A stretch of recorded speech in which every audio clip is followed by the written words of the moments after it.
Si est un nouveau coup dur que vient de vivre Laetitia Provenchère. Le 12 février 2023, la candidate de famille nombreuse, La Vie en XXL, TF1, a révélé qu'elle était de nouveau frappée par le deuil.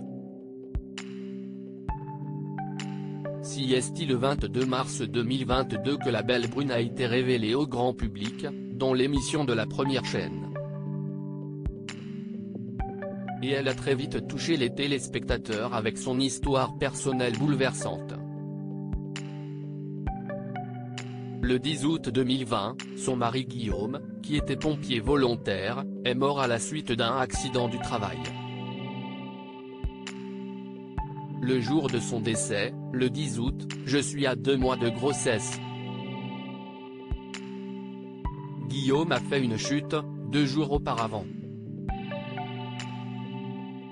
Il était en intervention sur une toiture et il est tombé sur la tête, ça l'a plongé dans le coma tout de suite, confiait-elle au micro du podcast Le Tourbillon. Depuis, si est donc seule qu'elle élève ses 4 enfants Nolan, 3 ans, Amy, Lina et Noélia, 1 an. Si durant 1 an et demi, elle a délaissé sa passion pour l'équitation, Laetitia Provenchère s'y adonnait de nouveau dès que l'occasion le lui permettait. Un amour pour ce sport que sa maman avait déjà évoqué dans Famille nombreuse, l'occasion d'apprendre qu'elle l'a débuté à l'âge de 5 ans. Son fidèle compagnon était un beau cheval blanc, prénommé Natero. Malheureusement, l'animal a rejoint les étoiles comme la belle brune l'a dévoilé en story Instagram. Laetitia Provenchère en deuil. Les internautes ont pu découvrir une photo sur laquelle Laetitia Provenchère est sur son cheval. Pour certains tu n'es qu'un cheval. Pour moi tu as été ce cheval.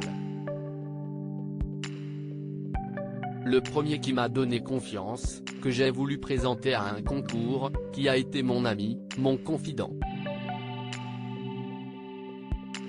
Ton départ à la retraite a été une étape, mais tu as eu une fin de vie plus que parfaite, pleine d'amour et de soins, tout ce que tu méritais. Je parlais encore de toi hier, tu as été un cheval exceptionnel avec un cœur énorme.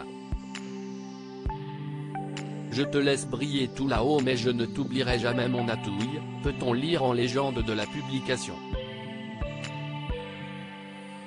Nul doute que Laetitia Provenchère pourra compter sur le soutien de ses abonnés dans cette épreuve, mais pas que. Elle pourra aussi se reposer sur Tony, son nouveau compagnon. Le 29 janvier dernier, la mère de famille a officialisé leur relation en postant une photo de couple. Ce sentiment si fort et si inexplicable. Il y a quelques mois de ça, jamais je n'aurais pensé en être capable. Je sais que vous vous posez beaucoup de questions, car ici je ne vous ai jamais parlé de l'existence de Tony, je vous explique maintenant. Sachez que certains de mes amis ou même de ma famille ne sont pas au courant, je sais que cela peut paraître fou mais je vous assure que la peur du jugement prend le dessus. Je sais que pour la plupart vous vous dites que j'ai le droit d'être heureuse, et en effet, si est le cas. Mais si est tellement difficile d'avancer dans la vie, d'arriver à accepter que j'ai le droit d'Alzheimer de nouveau, avait-elle notamment écrit.